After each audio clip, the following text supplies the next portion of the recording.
میرا اپنا ماننا یہ ہے کہ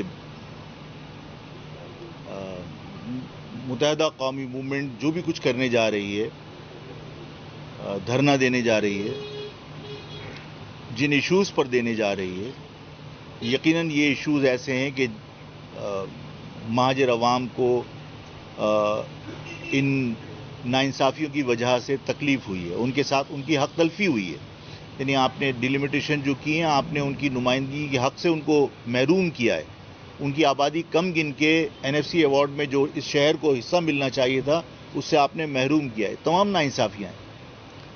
لیکن سوال یہ پیدا ہوتا ہے کہ جو لوگ احتجاج کرنے جا رہے ہیں وہ کرنے کس کے خلاف جا رہے ہیں؟ اس لیے کہ وہ تو خود گورنمنٹ کا حصہ ہیں.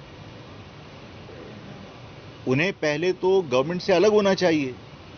اگر وہ گورنمنٹ کے خلاف جا رہے ہیں، گورنمنٹ ان کے ساتھ زیادتی کر رہی ہے، تو انہیں گورنمنٹ سے علیحدگی اختیار کر لینی چاہیے. وہ تمام منسٹریوں کو انجوائے کر رہے ہیں، تمام تعلقات کو انجوائے کر رہے ہیں. سوشل میڈیا پر جب کلپس آتے ہیں اور لوگ دیکھتے ہیں تو ہمیں بھی شرم آتی ہے کہ کسی سندھی منسٹر کے ساتھ بیٹھ کر اگر کچھ لوگ یہ کہہ رہے ہوں کہ ہم اندر سے تو ایک ہی ہیں، اور وہ کہہ رہا ہو کہ نہیں اندر سے نہیں، ہم تو باہر سے بھی ایک ہی ہیں، تو عوام کو پھر گمراہ کرنے کی ضرورت کیا ہے؟ عوام کو بھی سوال کر لینا چاہیے کہ بھائی آپ حکومت کا حصہ ہیں، اور حکومت میں رہ کر ہی کوٹا سسٹم غیر معینہ مدت کے لیے ہم پر مسلط کیا گیا. عمران خان کے دور میں آپ عمران خان کی گورنمنٹ میں تھے. یہ جو حلقہ بندیاں ہوئی ہیں، متحدہ قومی موومنٹ تو کبھی بھی اقتدار سے باہر رہی نہیں ہے. وہ تو بہت ہی چالاکی کے ساتھ اگر ایک گورنمنٹ چھوڑ رہی ہوتی ہے تو اس کو چھوڑنے سے پہلے دوسری گورنمنٹ کے ساتھ وہ معاہدے کر کے ہمیشہ دوسری گورنمنٹ جوائن کر لیتی ہے. وہ کبھی گورنمنٹ سے باہر رہی نہیں. تو گورنمنٹ میں رہتے ہوئے اگر حلقہ بندیاں ہوئی تھیں تو اس وقت حلقہ بندیوں کے خلاف عملاً کوئی کام کرنا چاہیے تھا، احتجاجاً الگ ہو جانا چاہیے تھا. بہت سارے لوگ تو بہت سارے سوال کر رہے ہیں اور یہ شک و شبہات موجود ہیں.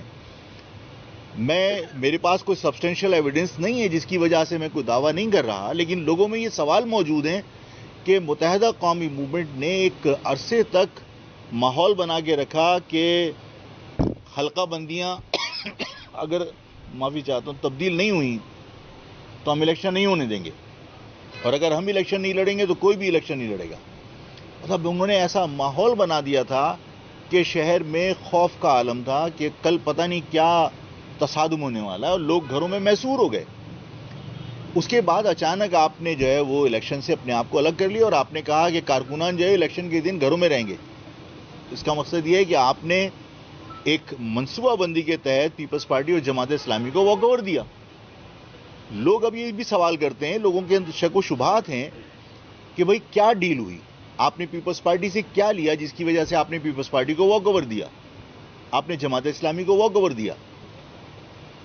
لوگ تو یہ بھی بات کرتے ہیں کہ پیسوں کی ڈیل ہوئی اور آپ نے جو ہے وہ الیکشن سے اپنے آپ کو علیحدہ کر کے کسی کو سپورٹ کی. جس طرح آپ اسمبلی میں بعض اوقات یہ ہوتا ہے کہ آپ کسی کے حق میں ووٹ ڈالیں یا نہ ڈالیں، لیکن اگر آپ ووٹ نہ ڈالیں تو کسی کو فائدہ پہنچ رہا ہوتا ہے. تو آپ نے اپنے آپ کو الیکشن سے دور کر کے آپ نے کسی کی سپورٹ کی ہے. جب آپ یہ سب کچھ کر چکے تو عوام سے آج آپ یہ مطالبہ کریں کہ صاحب دھرنا دینا ہے، تو سوال یہ پیدا ہوتا ہے کہ آپ حکومت سے پہلے الگ تو ہو جائیے جس حکومت کے خلاف آپ مظاہرہ کرنے جا رہے ہیں. اور پھر آپ کو یہ سمجھایا جاتا ہے، عوام کو یہ سمجھایا جاتا ہے کہ پیپلز پارٹی نے آپ کے حقوق غصب کر لیے، نوکریاں نہیں دی. بالکل درست ہے، بالکل درست ہے کہ پیپلز پارٹی نے آپ کے حقوق غصب کیے.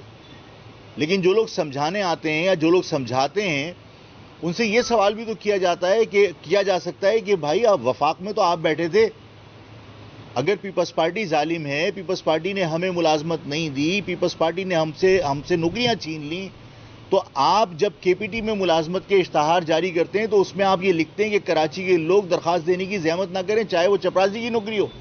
تو اگر صوبے نے زیادتی کی تھی تو ہم اس پاکستان میں رہتے ہیں، وفاق تو ہمارے آنسو پہنچ سکتا تھا، وفاق تو ہمیں KPT میں PIE میں ملازمتیں دے سکتا تھا. لیکن ہم کسی سے سوال کرنے کو تیار نہیں. ہم صرف مہاجر عوام کو کسی اور کی خواہش پر، میں یہ اس بات پر زور دے کے کہہ رہا ہوں، کسی اور کی خواہش پر آپ آگ میں جھونکنے جا رہے ہیں. آپ عملاً سندھی مہاجر تصادم کی طرف قدم بڑھا رہے ہیں.